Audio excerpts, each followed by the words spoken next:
Hello and welcome back to another video. Today I'm going to be building a diorama. Don't ask me why there's a toothpick and the cork. So first I grab a cork sheet and I like kind of measure it. I just cut out a square that's big enough to go on it, and then I glue the cork on to the I think it's a like protein powder lid. So I glue on the cork and then I flip it over and trim off all the edges to just leave the cork on the lid.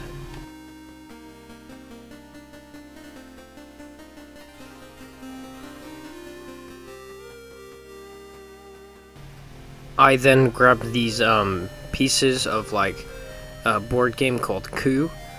These are like little coins that were popped out. That's why there's all these like little hexagonal. I don't think that's a hexagon. Correct me. I can't be asked to remember which one that is. But I thought it would be some cool floor tiling, so I glue these both on to the base, and then I trim the outside of them.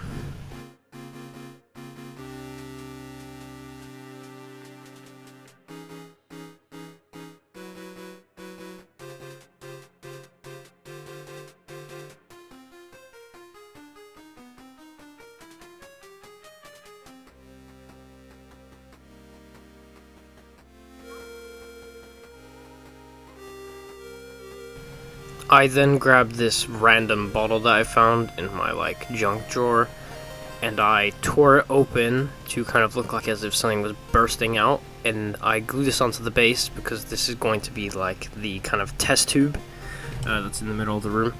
Then I grabbed some barrels from this army kit that I cut in half, and I glued 2 onto the floor of the base.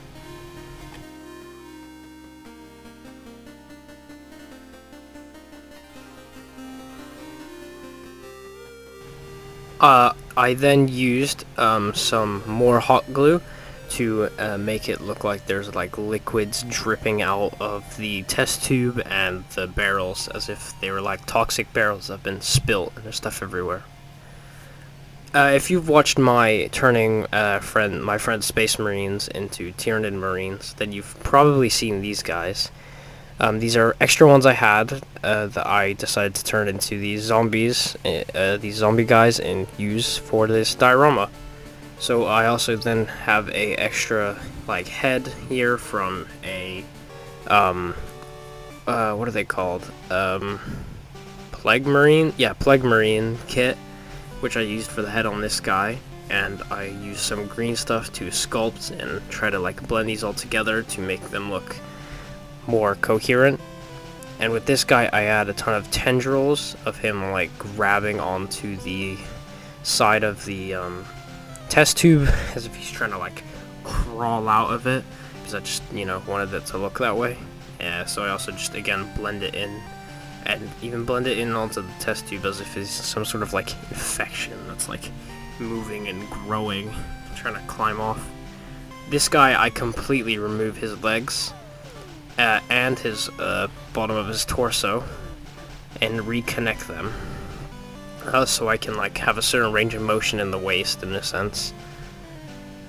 But for this one, for the head, I use I'm not even gonna try it, like Hartkin Raiders I think was the kit. I've made a hazmat version of those. That's another video. But I use that for this head again and blend it into the body, just making a weird amalgamation of like parts. Because I again want these zombies to be like weird, melted together pieces and bits of random creatures, I guess, or people and stuff. So again, I blend this in. I have this one crawling, and as you've probably seen, there's a third one that's standing and walking. I did not have footage for that. I apparently decided not to film that. Don't ask me why. I don't know why I didn't film that.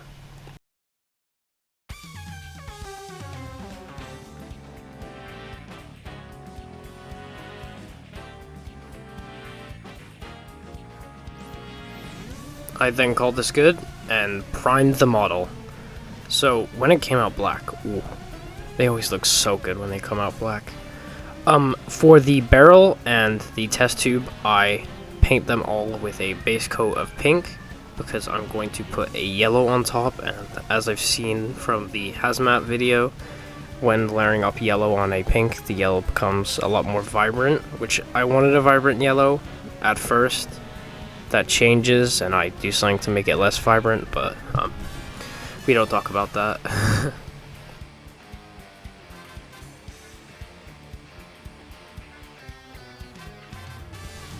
Anyway, I'm gonna stop describing the painting for now, and I'm going to go into the story of these guys.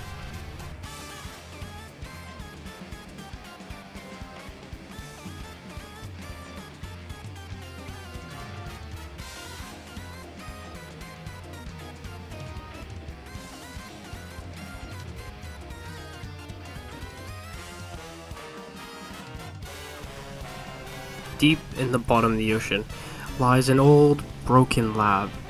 The lab is filled with moss and plants all crawling up the walls like an infestation.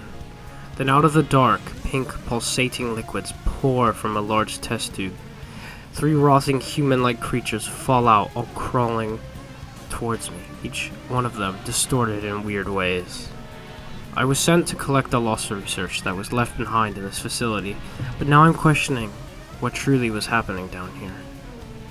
One of the creatures reached my foot, grabbing my leg tightly.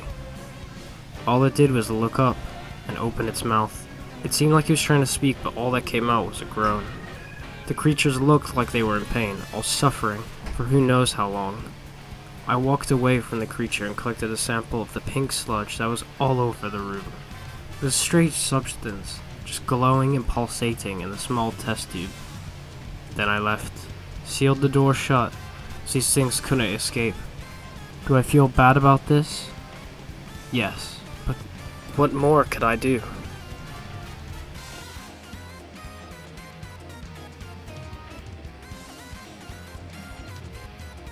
This is where I go back on the bright yellow, and I made this like brown wash that I wiped over all the yellow surfaces. Then I grabbed some flock and glued those onto different spots of the model, grabbed some little grass tufts. Now I think it's time for the final shots.